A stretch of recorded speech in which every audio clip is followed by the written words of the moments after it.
When I was a kid, I used to go with my parents to a nearby laundromat at the Dominion Hill Shopping Center on Wilson Boulevard. It's about a mile inside from the Falls Church border. And it's across the street from the Dominion Hill swimming pool and from what's now the skate park that's under renovation. Anyway, I distinctly remember in the 70s that there was a swastika painted into a space in the parking lot. It was about 6 inches on each side, and this was my introduction to an unseemly chapter in Arlington's history, which is what we're going to get into tonight. For those who attended a previous meeting, you know that swastika was painted there to remember Lincoln Rockwell, who was the president of the American Nazi Party, and the spot is where he met his demise.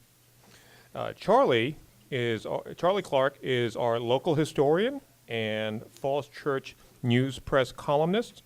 He's back tonight to provide more details. The Arlington Nazi Party was headquartered here in Arlington from the 1950s to the 1980s. I know most of us know something about that ugly chapter, but I think we'd also all defer to Charlie for his command in this topic. Tonight, Charlie will expand on his previous remarks and show how far those roots grew and spread. Ladies and gentlemen, Charlie Clark.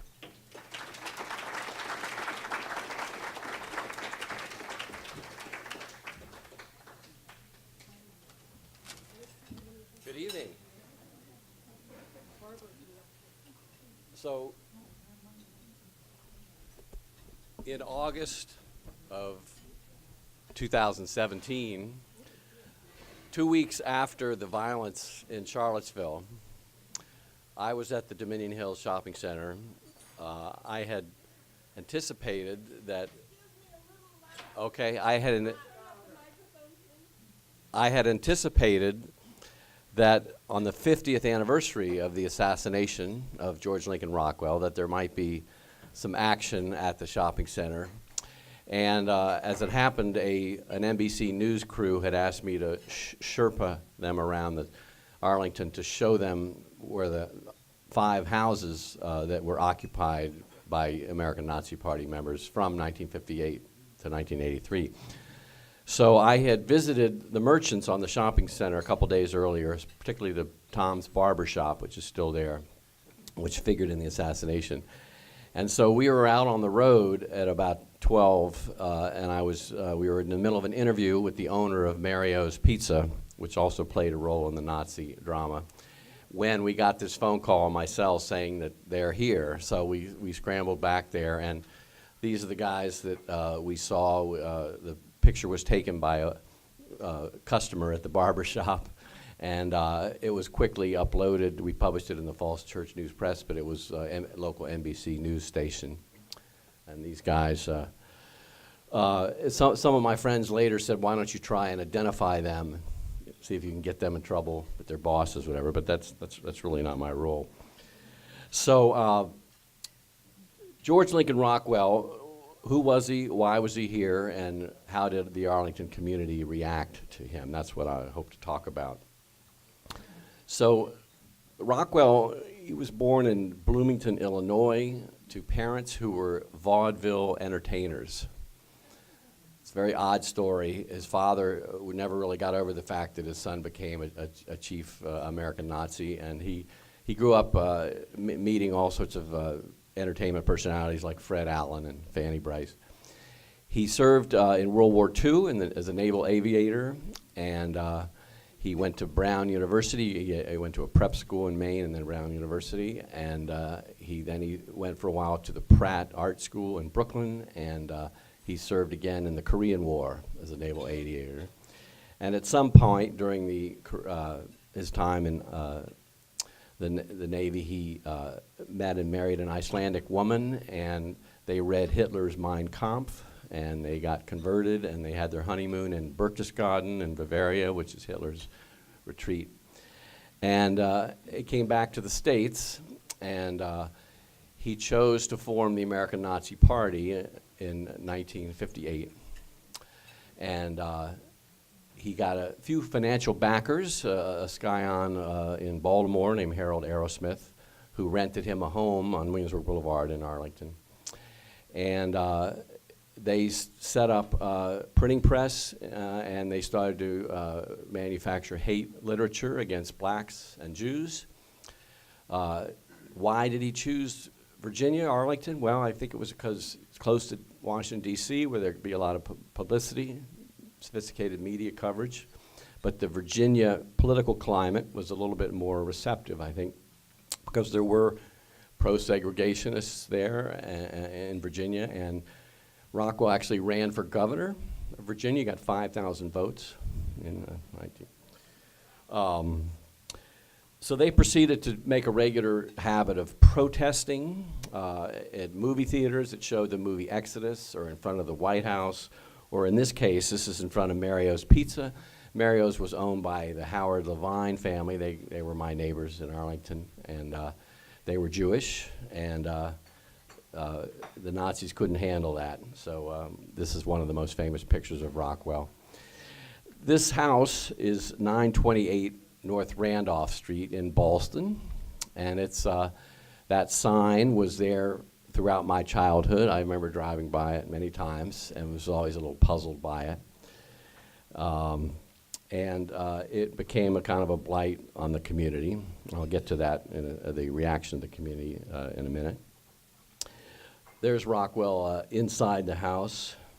Some of these pictures were taken by a gentleman named Jack Hiller, who he and I got together in recent years, and he shared some of his unpublished photos that we published for the first time.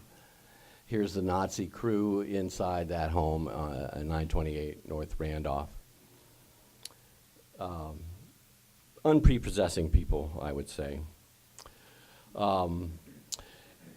An example of their confrontation, this is the famous sit-in at the Cherrydale Drug Fair, where there's now a commemorative plaque that it was installed last June when I was there. And there's Rockwell confronting this African-American protester named Dion Diamond, who is still around. I talk to him now and again. And I tried at one point to identify those guys in the background, wondering whether, what high school they went to and who they were. I think most of them were out-of-towners or in the Nazi Party. But just remember that Rockwell was a very charismatic speaker, and he got gigs going to campuses to speak, and he really liked to shock people. And that was, I think, sort of the key to his psychology. So then you have, this is another protest,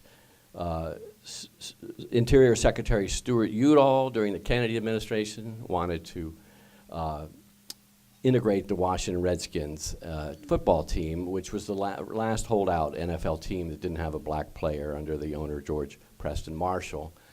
And one of the reasons is that the Redskins were the only team in the American South, really, and so a lot of the fans in places like North Carolina and Georgia identify with the Redskins, and George Preston Marshall just wasn't going to have it. So this is the Nazis, of course, took George Preston Marshall's side of that.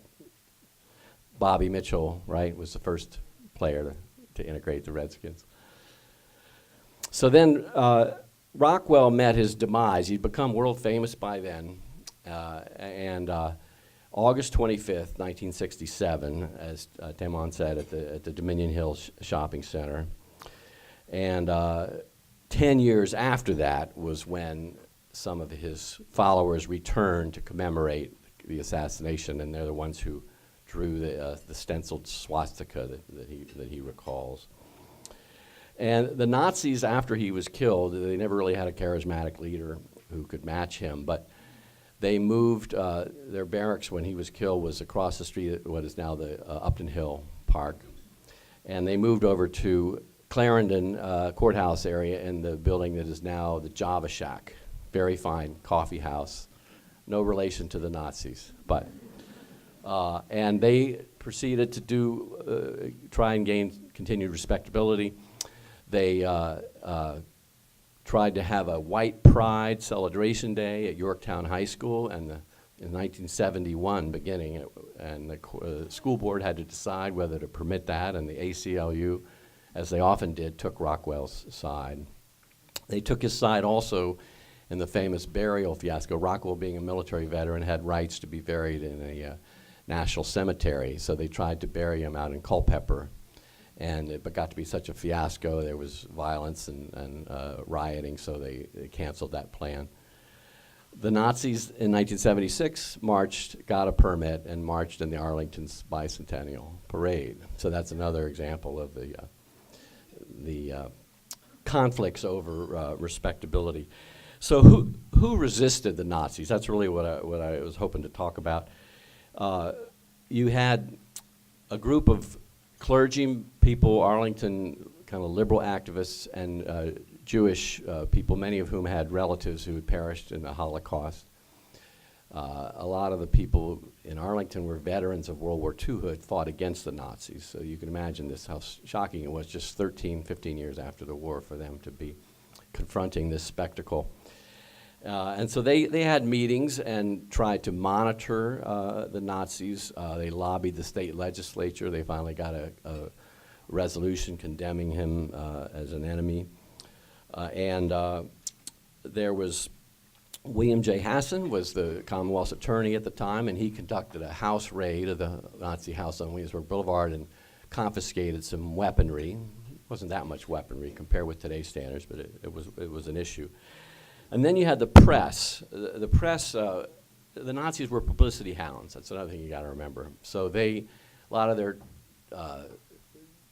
protests and picket lines were designed for publicity. So the newspapers like the Washington Star and the Daily News and the Washington Post and the Northern Virginia Sun eventually got tired of covering every activity they did. And one of the exceptions was Herman Obermeyer, who was the editor and publisher of the Northern Virginia Sun.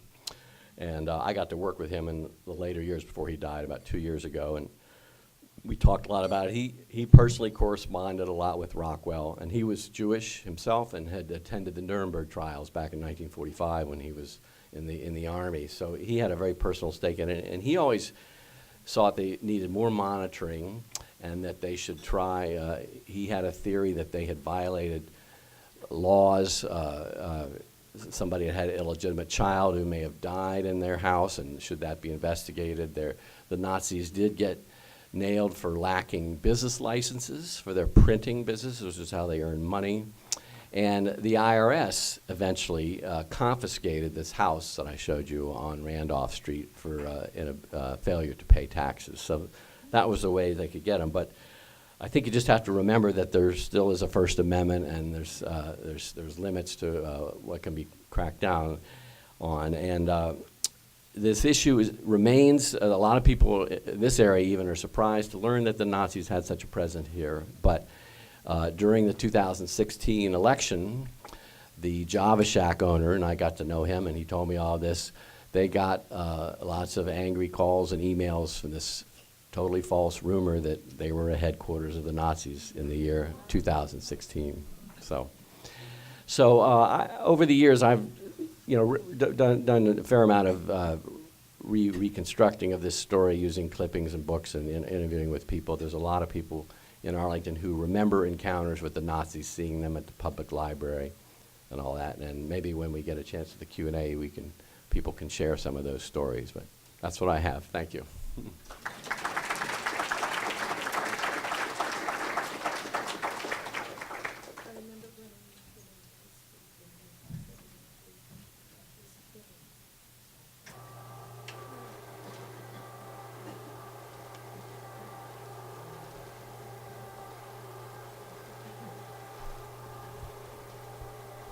Just 1 second, please.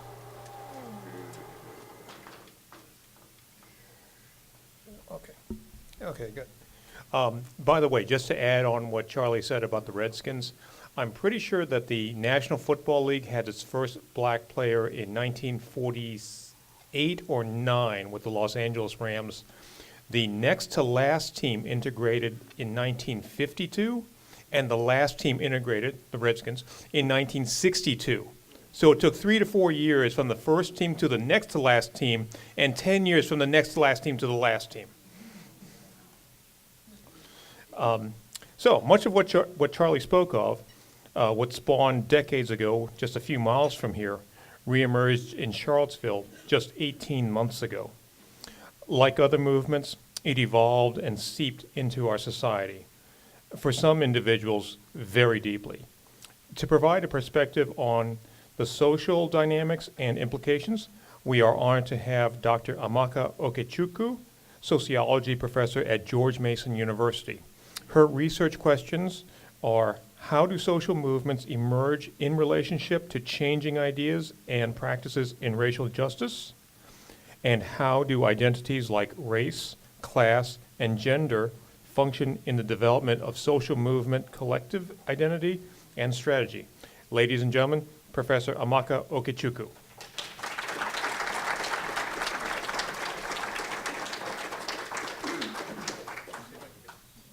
Okay.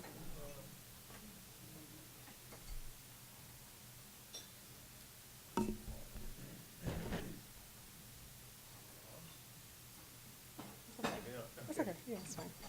Hello, everyone.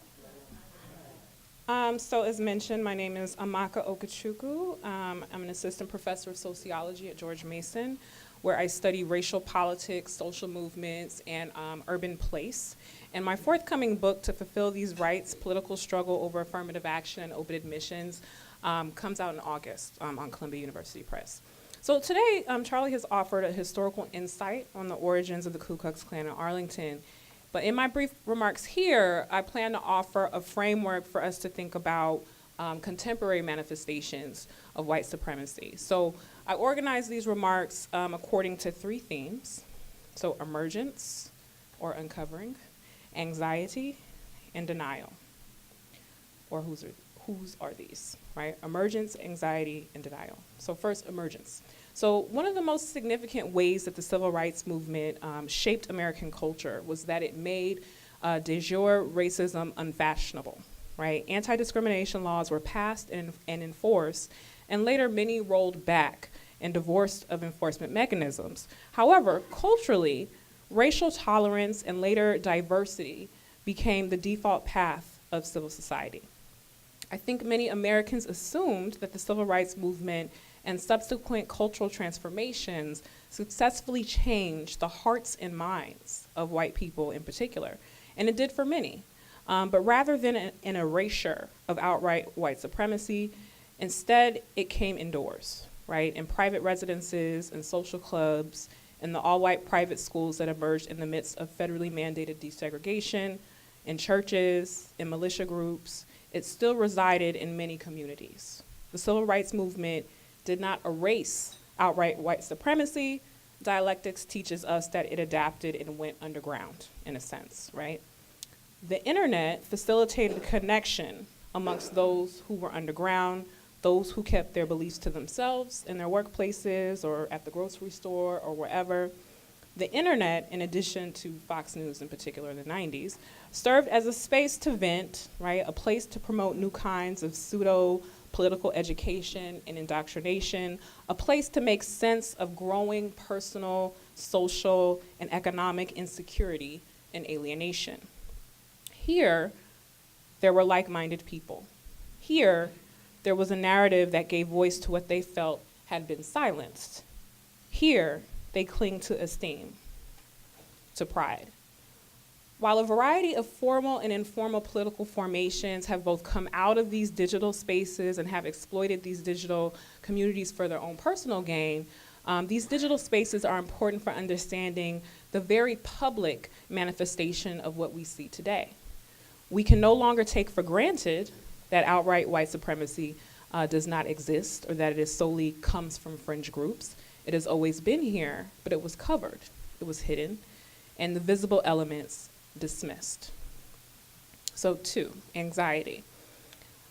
In this country, foundational to racism has been class anxiety, right? As a sociologist, I understand, and as sociologists as a whole, we understand that the concept of race is not rooted in biological fact, but instead is a social construction developed to signify power and maintain hierarchical social relations.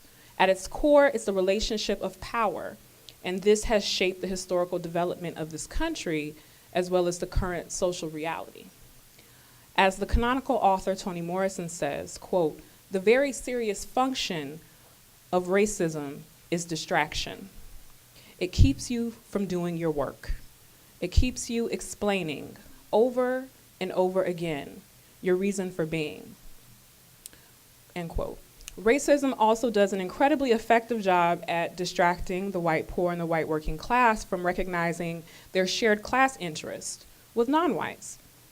In W.E.B. Du Bois's understudied tome, Black Reconstruction in America, written in 1935 about the Reconstruction period, he says the following about white laborers, quote, "It must be remembered that the white group of laborers, while they received a low wage, were compensated in part by a sort of public and psychological wage.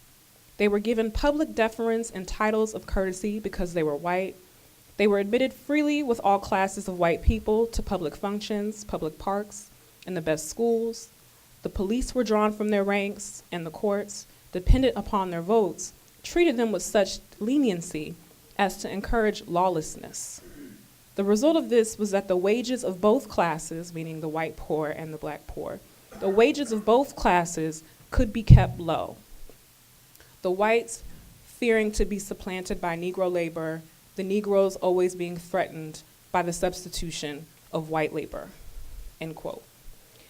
If whites had always been compensated with a psychological wage, even as their economic wage fluctuated, what might it mean for their psychological wage to be threatened, to be lowered, to be called unfair, to be held up as unfashionable or dated, while their economic wage also decreased, while they lost an economic wage? Pining for an old way of life, a decent living, with little to no economic prospects, and clinging to the psychological wage that elites of all colors told them was wrong.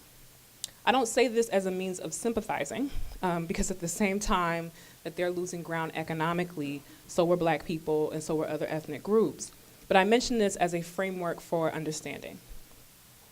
So they see northern elites doing nothing, right, to challenge growing economic inequality in this country, and in fact are facilitating it. These folks use race as a frame to understand the declining quality of life. This anger, this frustration in regards to this declining quality of life, a dominant culture's rejection of their beliefs and way of life, they are only further incensed when these elites are sometimes non-white, such as in the election of Barack Obama. It signals to them that everyone's way of life is improving except theirs, right? This is how they understand it. When elites such as Trump pander to them, they see it as an opportunity to be heard, to be visible, to come from behind laptops and figuratively out of the closet, a chance at a psychological wage and maybe even an economic one. They are seen. It matters less that these political decisions made in their honor guarantee the destruction of this planet and the breakdown of society.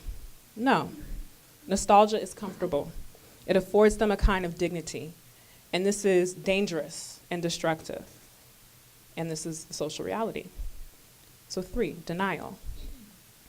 When events like Charlottesville or Charleston or Tree of Life occur, there is an immediate effort to pin the horrific violent crimes on a lone gunman or a fringe group. There is an immediate denial that these violent people have anything to do with America, which is why so often we think foreign terrorists rather than domestic terrorists, right? That this is an aberration.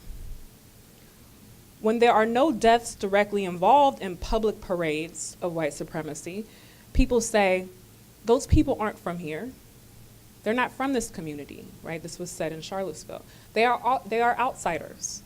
As Southerners said after the Civil War to Northern interlopers, right? They're carpetbaggers. They don't represent us. They aren't us, right? But are they? While the post-civil rights period may have made outright white supremacy unfashionable, politicians and everyday white folk in particular were fine with the dog whistles, with the coded appeals, states' rights, forced busing, welfare queens, so-called colorblindness, right? They were fine with the angry white men of 1995, right, led by Newt Gingrich. They were fine with claims of reverse racism as political appeals. But perhaps everyday white folk forgot about the growth of the radical right in response to Ruby Ridge, right, in 1992, or white supremacist Timothy McVeigh and Terry Nichols in the Oklahoma City bombing. The Southern Poverty Law Center chronicles that hate groups have been consistently rising in this country since 1999, with a 22% increase in neo-Nazi groups in the year 2017. Consistent growth doesn't point to a singular event, right, or a singular factor or origin. While Trump's campaign and election has energized hate groups, these groups were already on the rise. For me, it makes the tacit acceptance and the normalization of Trump's reign as very troubling, right, sickening. But perhaps more importantly, it raises the fact that whether Trump is able to stay in office or not, this type of expression of white supremacy is not going back into the figurative closet, no matter who is president. However, as I close, it is perhaps even more important to consider institutionalized racism as a central prong of white supremacy. While de jure racism may be illegal and unfashionable, de facto racism is perfectly acceptable in this country. That our political and economic structures still produce rampant racial inequality, and this being the status quo, is perhaps a bigger threat to the social fabric of this country. As Dr. King expressed in his letter from a Birmingham jail, quote, "I must confess that over the past few years, I have been gravely disappointed with the white moderate. I have almost reached the regrettable conclusion that the Negro's great stumbling block in his stride toward freedom is not the white citizen's counselor or the Ku Klux Klanner, but the white moderate, who is more devoted to order than to justice, who prefers a negative peace, which is the absence of tension, to a positive peace, which is the presence of justice, who constantly says, I agree with you in the goal you seek, but I cannot agree with your methods of direct action, who paternalistically believes he can set the timetable for another man's freedom, who lives by a mythical concept of time, and who constantly advises the Negro to wait for a more convenient season. Shallow understanding from people of goodwill is more frustrating than absolute misunderstanding from people of ill will. Lukewarm acceptance is much more bewildering than outright rejection." End quote. This negative peace that King speaks of is in operation when we think about the poisoning of Flint's water, the weaponizing of black skin of unarmed citizens by police, school tracking, that medical doctors regularly believe and practice that black people have a higher pain tolerance, that migrant children are dying in detention camps, mass incarceration, and more. That institutionalized racism persists alongside these public, explicit pronouncements of racism are both central to white supremacy, right? And that is the full story. White nationalist organizations are only part of the story. Thank you.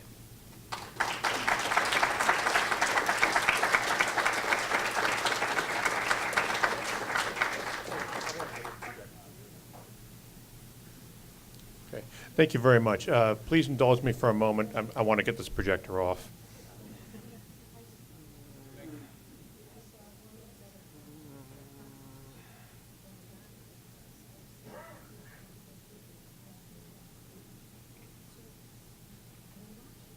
Oh.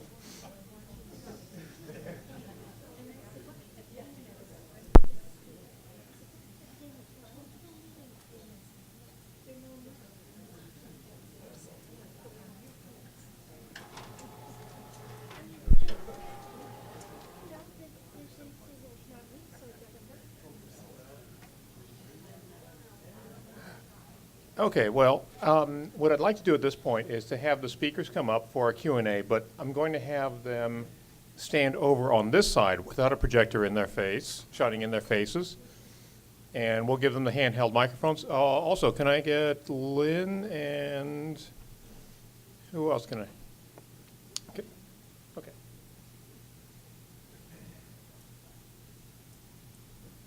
And it's time for our famous Q&A. Oh, Now, normally, this is where I get to say the Arlington Committee of 100 adage, please ask your question in the form of a question. But this time, with Charlie here, if you have a story to relate, feel free to do so, but please do so briefly, okay? So with that, we have our microphone people in place. So if you have a question, please raise your hand. If you can, stand up, announce yourself, and ask your question or give your brief story. Who's first?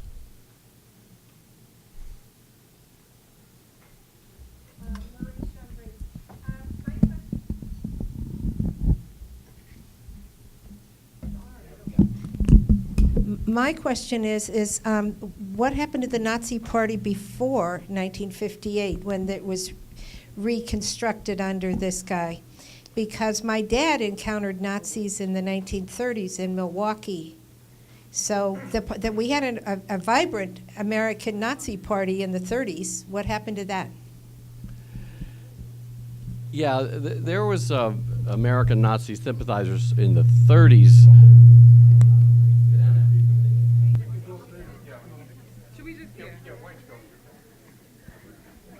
Thanks, Kim. Just tabled your question. So. But Rockwell formed what he called the American Nazi Party in 1958. The name would change 4 or 5 years later. That was one of the fights he had with the guy who eventually killed him, John Patler. They renamed it the National Socialist White People's Party. But they chartered it in 1958. So, yeah.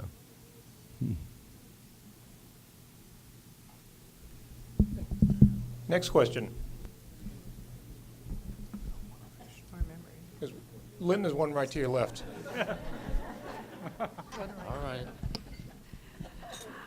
I want to bring this up today. I'm Kathy Scruggs, and the whole point about racism and segregation and where is the positive peace that Martin Luther King talked about, all we have to do is look at our public schools and we realize that there's quite a bit of segregation that's going on. And we could say, well, it's just housing patterns. Okay, but why are those housing patterns what they are? And that all of that really was de jure, and it is because of zoning that we don't have multi-unit housing in large swaths of Arlington because it's reserved for single-family homes. So, do you have a solution for this? What can we do? Yes, so unfortunately, I don't have marching orders for everyone in this room, just in regards to solutions. You know, in regards to, de jure or where there's de facto, I mean, when it comes to the housing patterns, I don't have a great working knowledge of Arlington, but we know about the histories of redlining, of blockbusting, of racially restrictive covenants. There's lots of reasons as to why our neighborhoods look the way that they look today that are not about just preferences of wanting to live here, right? They're historically developed in a particular way as it relates to racism and how that was mapped onto place in particular ways. But, our schools are clearly a sore spot in most places in the United States, still very racially segregated. And as a result, there are huge resource chasms, right, that exist among different kinds of schools. But yeah, I unfortunately don't have a solution for that. I think that's something that a variety of people should get together and collectively talk about. There's lots of think tanks and people that work on education daily that are thinking about these issues and how to sort of solve these problems. And I'm unfortunately not one of them, so. Okay, next.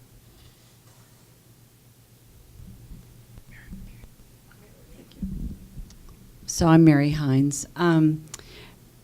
it's so timely to have you here today, both of you. I can't think of a time in my life when this has been on my mind as much as it is with all that's going on in Virginia. And I've lived here for 40 years, not as long as Charlie, but a long time, and had a lot of different experiences, as I'm sure everybody in this room has, in black-white relationships or lack thereof. So I guess, well, I'm not looking for solution. I'm looking for clues, and I'm looking for clues from both of you about ways in which communities can engage around understanding what institutional racism really is, and then understanding how it plays in the place that we live. Arlington is a place where there's tons of transplants, and there's lots of people coming, ongoing, all the time. So how do we create a narrative that helps us move forward as a community? I guess that's really what my question is. That's a great question. Well, I guess one approach could, I don't know if this organization ever partners with other organizations, but that may be a way. I don't know if there's an NAACP or an organization that works around racism and issues, around race and particularly resources in Northern Virginia. That may be an opportunity to partner and intentionally have a conversation with people who are thinking about these things as a sort of first step, perhaps in having this conversation and figuring out how to address it as it manifests here in Northern Virginia. So that could be a first step, partnering with another organization and having a very intentional conversation about it. There's a couple of reformed white nationalists who've written books and been interviewed on 60 Minutes and things like that. Their name escapes me right now, but that's, I think, is a good clue. There's definitely a psychological aspect to it, and there's, in my non-scholarly view, there are gradations of racism and stereotyping and fear of the other to more active hatred and hostility and violence, and the Nazis seem to be willing to express the racism in the most venomous, literal form, that the kind of attitudes that for a lot of other people it's just sort of a passing thought. They sort of are tempted maybe, but they would never go that far. And I think that's why the Nazis were so shocking, is that they came out and said what was sort of expressing some of the secret thoughts of other people. Okay, next question in the back. Thank you for your time. So with the re-emboldening of these fringe groups, they came from either one or two places, in my opinion. Either they were raised to it or they were drawn to it. With what we're seeing in the last couple of years, what's more likely the story? That they were strong but in the darkness this whole time? Or we found younger white men who somehow felt marginalized for some reason, saw them being emboldened and drawn to it, whether it be because these guys were more charismatic or they had no other resources? I think it's both. I don't know if, I wonder the import of the distinction. But I do think that there have been a growing number of people that are attracted to, sort of neo-Nazi, white supremacist organizations, as mentioned, as it relates to economic precarity, social alienation, feeling socially alienated, again, the sort of declining wage, feeling like, they're losing power, they're losing ground in a world that's changing. And I think that the internet has been a very powerful resource for them in finding other people's in order to continue to sustain that activity. Now, like as mentioned, people aren't just meeting in chat rooms, they can meet in person now because Trump has allowed folks to come out of the closet and take up space and be public and be visible. And so I do think that it has to do with social and social alienation, feeling socially alienated, economic precarity, and feeling like they're losing ground. But I do think that I think it's wrong for us to think that, racists just disappeared, like after this. I think that's very incorrect for Make your computer easy. Cancel. to believe that, because they didn't, and so some people have, whether they've been sort of raised with the hoods, I don't know if that's what it is, but they may have been raised in a household or in a family or in a community where it was okay to believe that. I also think that people who are angry and attracted to violence, if you're searching the internet looking for how to blow up things and that kind of thing, you're gonna come across the Nazi literature and the white supremacist stuff. So like the Columbine shooters, right? I don't think that they were actively white supremacists, but you found their literature and their sort of influences and some of the things that they were reading and writing and talking about because they were attracted to violence. So yeah, I mean, there's so many different factors at work here, so that's how I would begin to answer that question. Well, I just remember a song from the early 70s. The lyric went, "Everybody's got to have somebody to look down on." And I see that kind of pattern playing out in a lot of these clashes. Okay, the man with the microphone. Today, well, I'm a white guy, and today I was talking to another white guy, and I said, "Well, you going tonight?" And they said, "No, I've thought about that enough." And I let it go, and I walked away, and I says, and when you were talking, Professor, I thought that I'm one of these middle-class, dangerous guys. Now, what could I have done? I don't know. That sounds like a stupid question, but... I mean, you can engage people. You can ask them when you have that fleeting thought of, well, I don't, what could that mean? It's fine to ask it and to challenge people. It doesn't always necessarily mean conflict. Confrontation isn't always conflict. It's just, asking someone to clarify and really engaging with them, particularly if it's people that you know and you have a relationship with. They're going to be more willing to listen to you than if I find this white guy and come up to him and ask him the question, right? It is often through personal relationships that we have with people that people can be transformed, right? So you work on the people around you.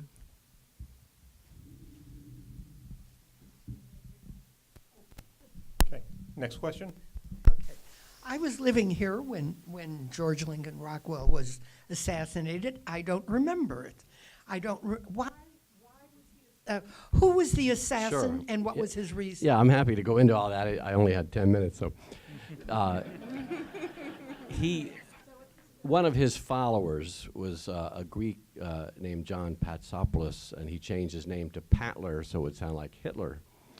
And he was he ran a printing business, a graphic artist, and he and Rockwell was kind of his idol for a while, and then they had a falling out, and there was rumors that some of the attorneys who worked on the case thought this was evidence that was not admissible, with it. Rockwell had an affair with his wife. It's a possibility. But so he obtained this German Mauser gun from his father-in-law and stood up on the roof of the Dominion Hill Shopping Center and killed him, and then ran dramatic chase through the 4-mile run and Bon Air Park and all the way over to Harrison Street, where the cops found him at a bus stop with wet pants. He'd been waiting in the 4-mile run where he hid the gun. And Commonwealth Attorney Hassan asked for the death penalty for him, but he ended up getting like 7 years, and then it was reduced. And he's still living today in New York City. The Post tracked him down a couple of years ago, but he wouldn't really give him an interview. So. Okay, next we have one dead center back. Hi, I'm John Chun. Charlie, as you mentioned, it's only recently that we dedicated a plaque to the lunch counter sit-in in Cherrydale. It's only recently that we marked formerly 7-foot walls parts of Arlington that separated white and black neighborhoods.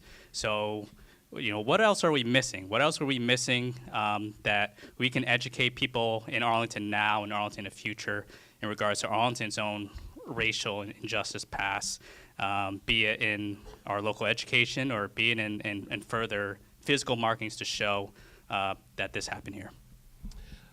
Well, I certainly think having these kinds of discussions helps and may whet people's appetites for learning more of the history. When Catherine raised the issue of housing patterns, there were covenants in Arlington houses in the deeds when these homes were built in the 30s, 40s, and 50s. That some of those covenants still show up. I grew up in Arlington Facebook page. I hear people quoting from them, and they forbade renting to blacks or Jews. And the segregation patterns were still very clear in my living memory in the late 50s and early 60s. And use of the N-word was pretty common among my friends in Arlington in the 60s. So it's not like ancient history. So there's still people around who remember all this, and it's not a very pleasant topic. That's the other issue. You know, your Lynn's friend who didn't want to come tonight. You know, I can understand sometimes it sounds alienating, but once you throw yourself in, it can be very inspiring to confront it, I think. Okay, over here.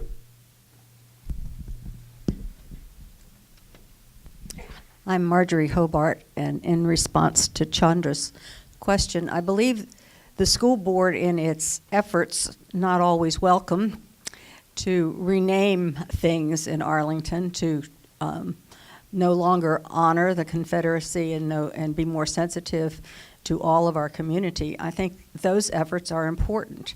The new elementary school near Thomas Jefferson Middle School is named after a very prominent black woman who was an effective advocate for the black community in Arlington, and I believe the Stratford building is being renamed for Ms. Ham, who was a marvelous leader in the black community. So I think those things are baby steps going forward. We do have another elementary school, the Campbell Elementary School. Mr. Campbell was one of the advocates who worked with Thurgood Marshall on Brown versus the Board of Education.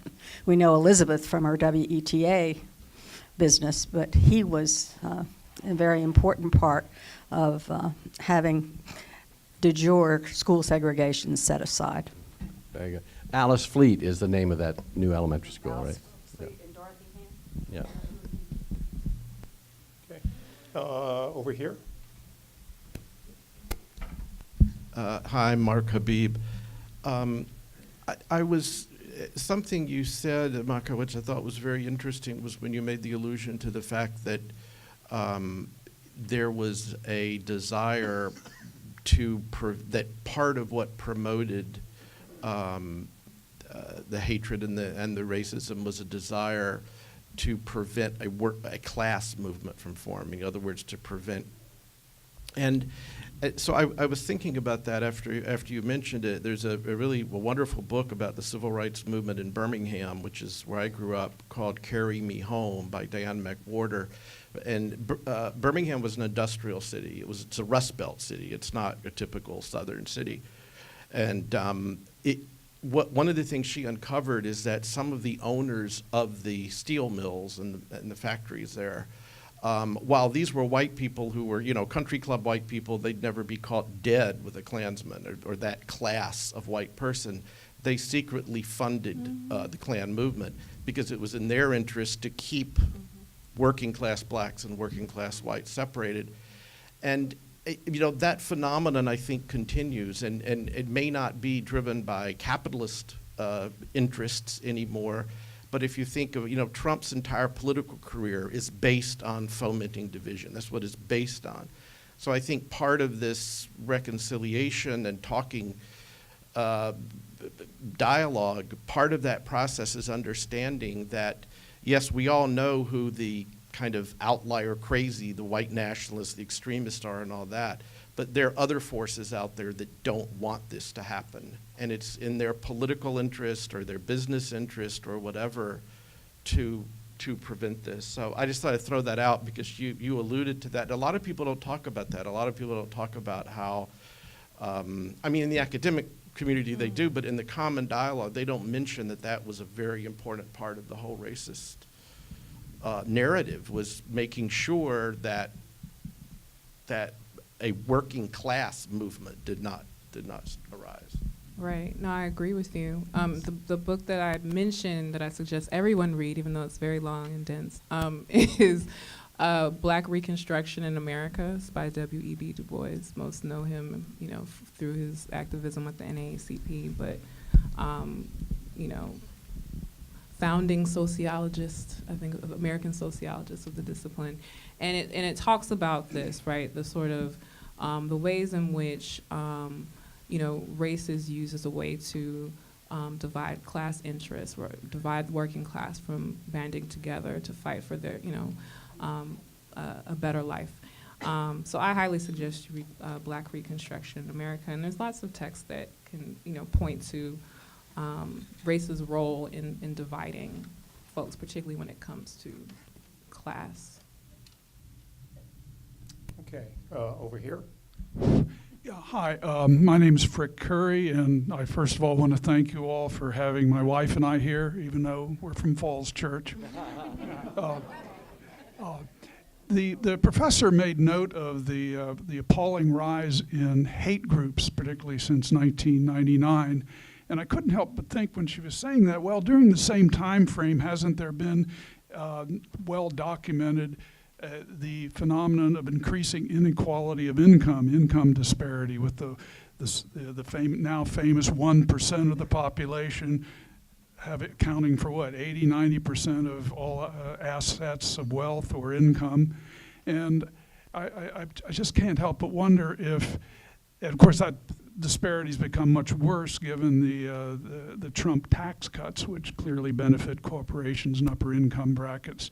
And I'm just wondering, to what extent can that rise in hate groups be stemmed if economic insecurity that arises out of the increasing inequality of income, if economic insecurity can be lessened through, for example, going back and taxing the wealthy, and to the extent that they were even during the Eisenhower years, where 70% of upper income brackets were taxed, and that money then redistributed, or other measures taken to reduce that income inequality, particularly through making the tax system fair, and maybe even implementing such programs as a minimum guaranteed income, which is now being experimented with in a number of countries. In fact, it was experimented with in this country at one point. In other words, if you reduce that income inequality, don't you begin to do away with some of the real basis of that prejudice, that hatred, and really reduce, if you will, the hate groups and their ability to recruit? I think addressing this issue of economic inequality is absolutely linked with the rise in hate groups. And I think that addressing that may curtail some of the outright violent, overt manifestations of white supremacy. But I don't think that within itself takes care of racism writ large. We have to deal with, again, this is institutional, right? Our institutions are founded on these racial divisions. Just by passing a policy is not going to rid ourselves of this sort of history and the ways in which this history has shaped different people's relationship to power. So that within itself won't do that. But I do think that we absolutely need to address the growing economic inequality in this country, because it is another way in which, social disorder is emerging out of that. I absolutely do agree with that. But we have to address, again, the institutional roots, and we have to address the psychological wage, as I mentioned, as Du Bois would mention, right? The psychological wage. I think we've got a question right in the middle of the room. Can it be sharing something rather than a question, or do you want a question? We're running short on time, so Okay. if you could just make it brief either way. Okay, I'm Ramona Ferrando. You talked earlier about the schools and how, because of where the houses are located, how the schools are racially maybe kind of lopsided.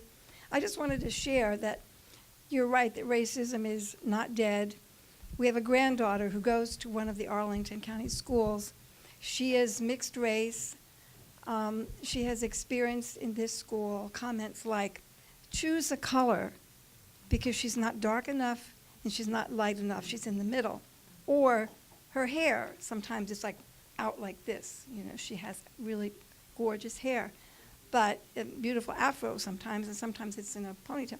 And the thing is that I think the schools maybe need to work harder right now to address this issue that is happening in the schools, including George Washington University. It was interesting with this, blackface, all that's going on in the state with blackface. I was having a phone conversation with my mother about it, and she was saying that she was reminding me that my brother, he's about to turn 30, right? So when he was in high school, she was saying, well, they were doing that when he was in high school, right? That's not that long ago. This is in the early 2000s probably, right? So again, just, raising these questions about how we often think we're way further along than we actually are. That's my point. Okay, I think we have at the very back, got a last question. Hi, my name is Gerda Friedheim, and I don't live here. I mean, I am living here now, but I'm not from here. I'm from Cleveland. I've been very active in the civil rights movement. And I'm just profound. I think your discussions are really terrific. But I just wonder how much impact a president of the United States who says there are good people on both sides in the Charlottesville chaos 2 years ago. I mean, this is beyond my belief. And it's damaging, believe me, because young people get, and many people say, if the president says it, it must be so. That's all. Okay. And it's okay. He's right behind me. Okay, on that cheerful note, we'll bring this evening to an end. Because that is all the time we have. I'd like to thank you for your attendance and your attention to this dark chapter in Arlington. I call on us to learn from all the chapters of Arlington's history, right and wrong, and let's do that in the proper proportion. I'd also like to thank our speakers, Charlie Clark and Professor Amaka Okechukwu.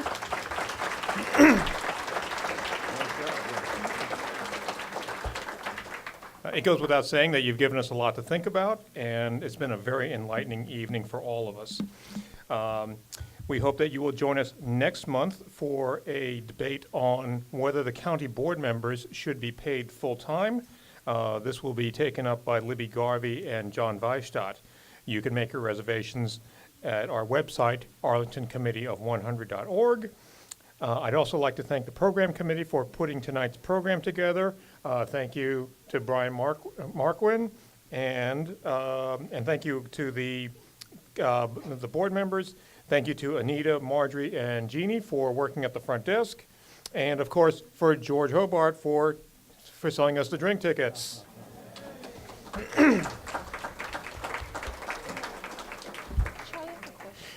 Thank you again to the Marymount Special Events team and to Arlington Independent Media's technical crew. As a reminder, you can watch this program on AIM's cable channel and on YouTube via our website. And of course, thank you to all of you for participating this evening. We hope you've enjoyed it. And if you have any thoughts or questions, please see the board members. We're the ones with the ribbons underneath our name tags. And speaking of which, on your way out, please drop off your name tags. Thank you, and we look forward to seeing you next month.